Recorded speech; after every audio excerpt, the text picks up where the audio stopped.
drop something. I realized that, and I don't even know which video it was, but I said that I was going to share more about why I decided to leave, why I decided to emancipate myself from my 10 years of being a nanny and an early childhood educator and childcare professional. So, um, I guess I can start from the beginning, like how I even got into that field and, um, you know, how it all led to the decision of me leaving. So, I started out caring for like family relatives and stuff at a young age, like when I was like a teenager. Um, and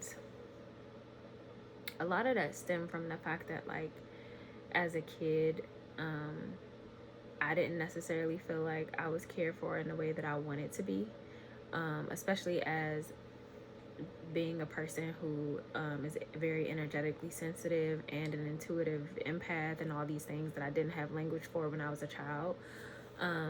There was a lot that I was exposed to at an early age within my family, and I did not feel protected. And so as I got older, I felt like it was my like duty to make sure that the children felt cared for.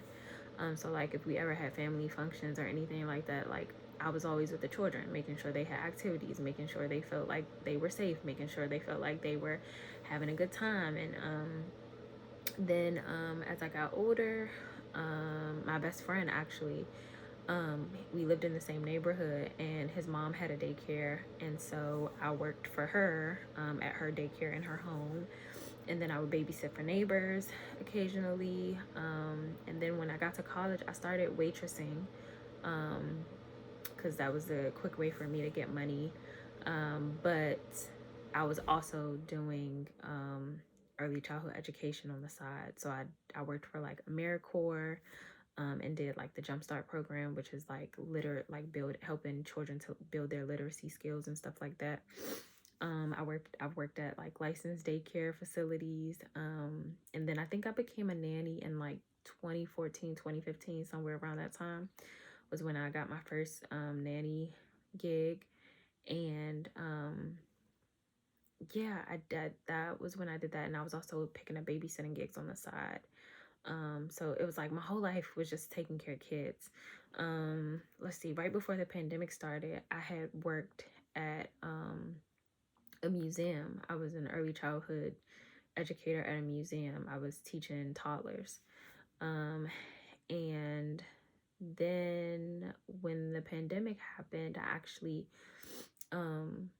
moved to another state. And so I had an opportunity to actually work again as a teacher at a toddler school or whatever. But decided not to take it because COVID was like, we were in the thick of it then. And I didn't want my brother to be in harm's way. And so I decided that I was going to stay home and homeschool him. And then, so like we did like a 3-day like AB week, 3 days 1 week, 4 days 1 week, and whatever days that I did not homeschool, I was picking up babysitting gigs, and I had like consistent families, whatever. So yeah, I was doing that for a while, and then I started realizing that I needed more financial support to be able to get him the educational tools and resources that he needed, because it wasn't enough for me to teach him all the things. Like it was like actually becoming taxing for me. And so my mom and I kind of sat down and kind of came to the agreement that it was probably best for us to send him to school so that I could actually get a full-time job. And so and he could also go to a school and get the resources that he needed. So I started like actively looking for a nanny family.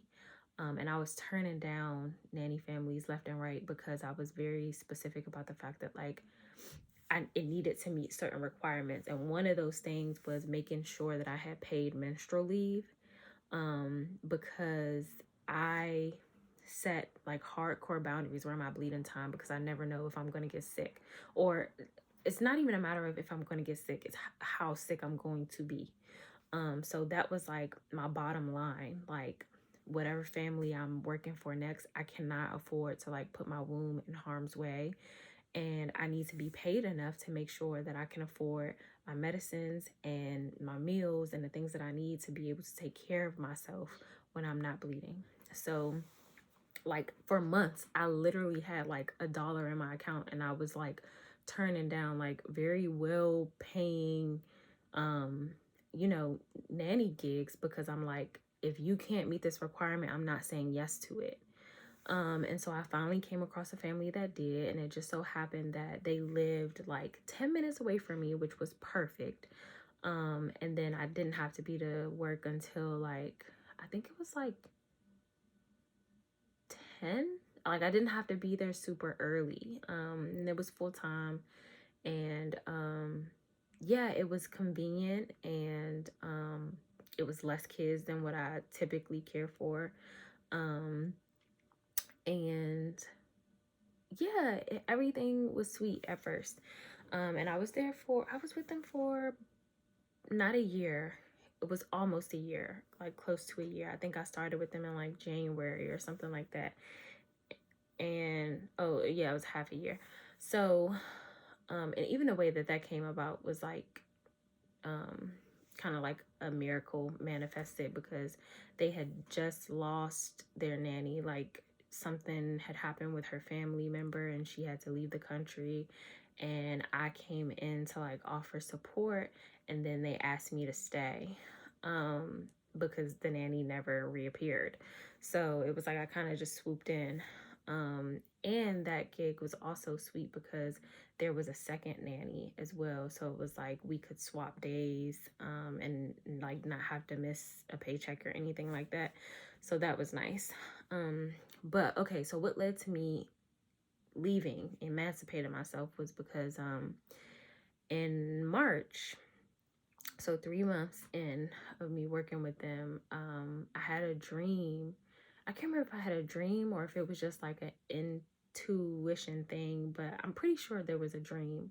And then I think I did like a meditation or something, and something very strongly came up around me, like losing my job. And I remember feeling very anxious about it and like trying to like ignore it at first, and then being like, okay, no, that's enough. You got to really listen to this, because this is like, it's come up multiple times now. Like, what is it that you need to do to prepare? And so, what I received was that I need to start setting money aside to prepare, just in case I lost my job. And at that time, I had no idea like where that was even coming from, because everything seemed to be going smoothly at my work or whatever. So that was in March.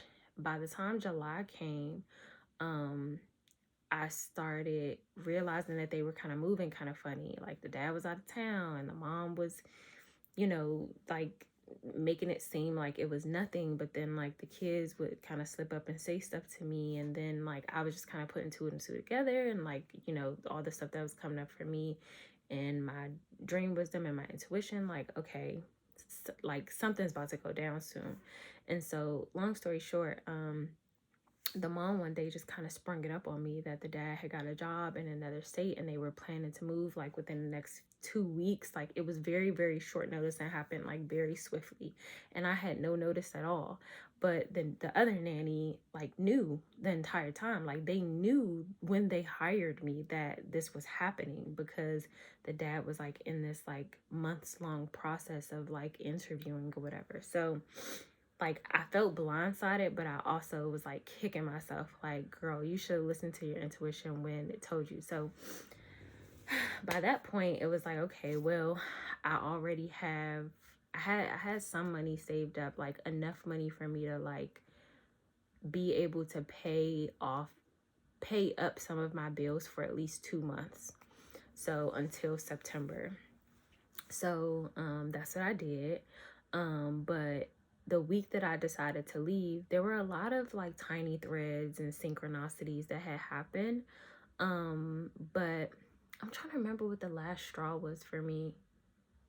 Oh, I know what it was. The mom was trying to make me come in on a day that I typically wouldn't work, because I think I had like Mondays or Fridays off. I think it might have been Mondays.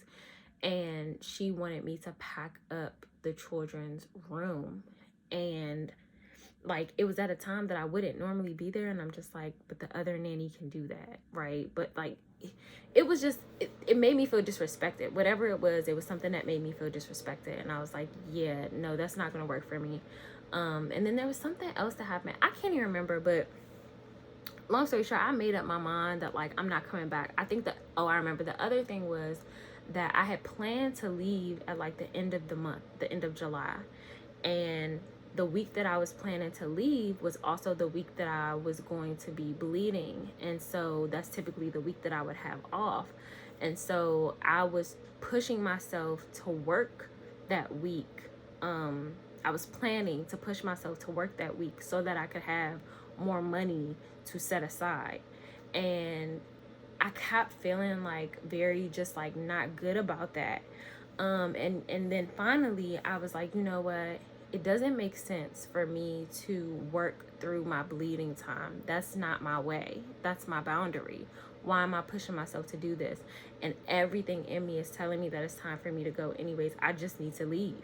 And the day that I decided to leave, the mom sprung up some stuff on me that like for the last few weeks that I was going to be there, she wasn't going to be able, she was going to cut my hours, which meant that I wasn't even going to get my full pay. And it was like, she just sprung up all this shit on me this day. And that was the last straw for me. That's what it was. And I was like, yeah, I'm sorry. That's not going to work for me because I'm actually not going to be here anymore after today.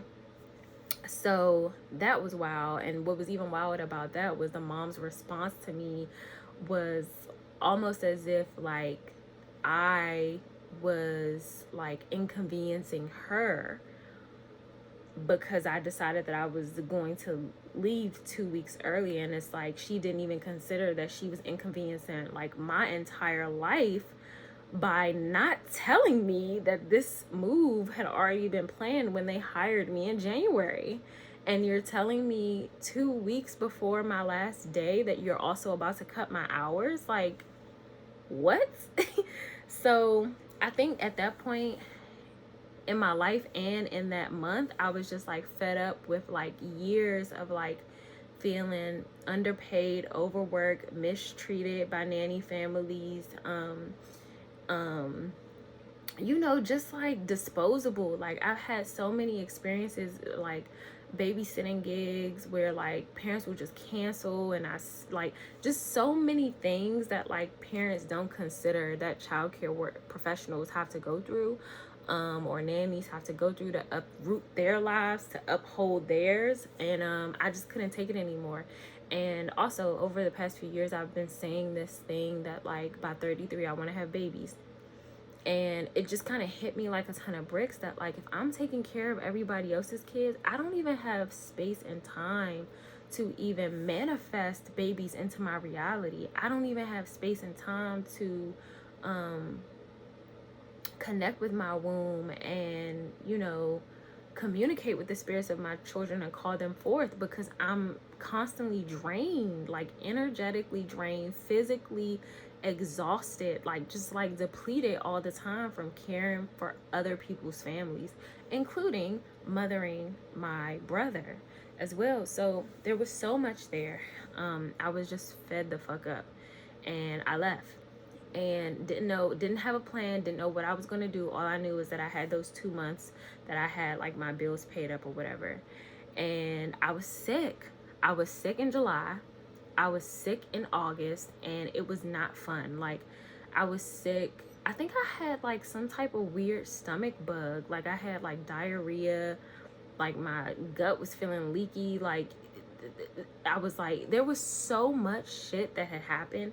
And then right after that, I had gotten, I think I had a cold. It wasn't COVID. I think I just had a random cold. And then right after that, I had my bleeding time, my sacred bleeding time, and it was not blissful. Okay, I was sick. And then in August, I had to go to the hospital because I was that sick. Not hospital, I went to urgent care, but still, I was like sick. I was like vomiting up bile. And you know, by the time September came, I did have a blissful bleeding experience, but I think that my body was really like purging. It was trying to clear out all the shit that I had like been sitting in. And then like also the family that I was like caring for, they were white, and I could go on down a whole rabbit hole around like Black child care professionals caring for white families and like what that does on an energetic and spiritual level, especially if they're not people who are actually I don't even know the word that I'm trying to say, but if you catch my drift, you get what I'm trying to say. Like, if they're not actually in deep reverence of Black folks, like there's a disharmony that happens like in spirit, that like there's a discord that happens in caring for those children, and there's a way that like they energetically just suckle from you, but that's a whole nother story. Anyways, my body felt hijacked, just hijacked. I felt like I wasn't in tune with my body. Everything was off. I was sick as fuck, and I was just like, I can't do this. Like, this has to be the end. Like, I can't say yes to this again. And what's interesting is after that, I did. I was like, there was a moment where like I was like, I needed money. Let me just pick up a babysitting gig. And every single time that I did that shit, something awful happened. Where like, whether it be like I didn't get paid right, or they canceled on me last minute, or the kids were bad as fuck, and I was just like, like stuff like that kept happening until this one day I booked this gig, and it was like for a whole 2 weeks or something like that. And I showed up for 2 days straight and got paid, and that was supposed to be like the money that I was going to use to pay off my bills for October, because remember, I had money saved up for August and September. And funny because we're in October now. So basically what happened was that person booked me for those 2 weeks, and I showed up those 2 days, and then after that they canceled all the rest of the dates, like with no explanation, no nothing, just like cancel all the rest of the dates. And I was so pissed off. I was so pissed off. Like, I had canceled things, I had moved stuff around so that I could show up, I had plans for the money, like everything. And then I was just like, you know what, fuck this. I deleted the app. I like, because I was with a babysitting like group, but then I also was like on like what is it, care.com, like all those things. I deleted all that shit. I was like, fuck it, I'm done. This is my sign to be done.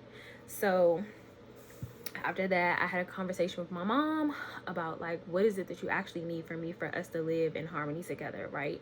Like, I refuse to pick up any more childcare opportunities. Like, that's not, I feel very strongly that my spirit crew is saying like, this is the end, like stop it, right? And so yeah, I remember there was an immense amount of shame that I felt at first, and guilt, because I'm like, I don't want to feel dependent on my mother. And then I had to realize that like I need my mother right now to show up in this way. And so my battery's dying. Fuck. Okay, I'm gonna try to get through this real quick. So long story short, she was just like, I don't need anything from you. I just need you to focus on getting yourself better, calling yourself back to your body, and like figuring out what it is you need to do. Like, take your time. Like, I can hold it down. And she had just got a new job and like got like promoted or whatever, and got a higher pay. So it worked out, right? And I'm so grateful to her for that, because if it wasn't for that, I would still be out here trying to work a 9 to 5, which I learned years ago actually does not work with my energetic womb rhythms. Like, that's not the life that I can live based off of what my womb needs. And over the past 2 months, I can say that like, because I've had such blissful bleeding experiences, the only thing I can attribute it to is the fact that I've been living by my desires. I have not been stressed. I have not been exhausted. I have not felt like my body is hijacked. I have not been energetically depleted.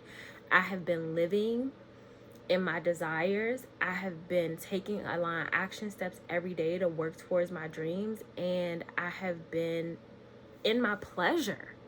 Like, literally, like in my pleasure practices but also just like finding new ways to expand my joy every day. And I feel like that has really lifted this pain that I was experiencing, because I felt like my life was suffocating. Like I was not actually living. I was like living to support and uphold other people's lives except for my own. And now I'm doing that, and I feel like it has like freed me up in so many ways. So yeah, my iPad is about to die, so I'm gonna just wrap it up. That is why I decided to leave, and I hope that in listening to this, you you take the leap as well. You take the leap to let your dreams be your wings, honey. Okay? And don't worry about not having money. Like, spirit will take care of you in all the ways, because so many miracles have come my way by the way of like friends or strangers or people, opportunities, whatever. And just in me talking and sharing, like, I emancipated myself. I don't know what I'm doing, but I know that I want to dance, and this is the route that I'm taking.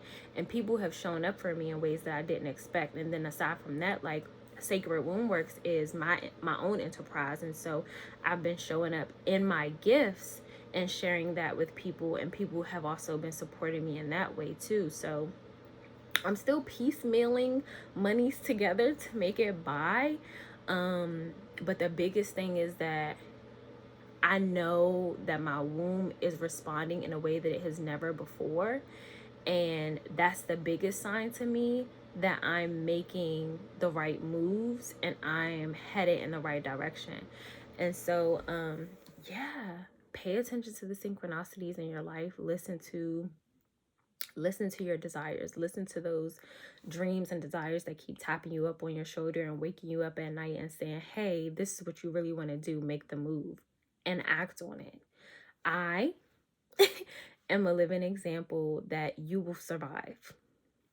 That's all I got. Until next time.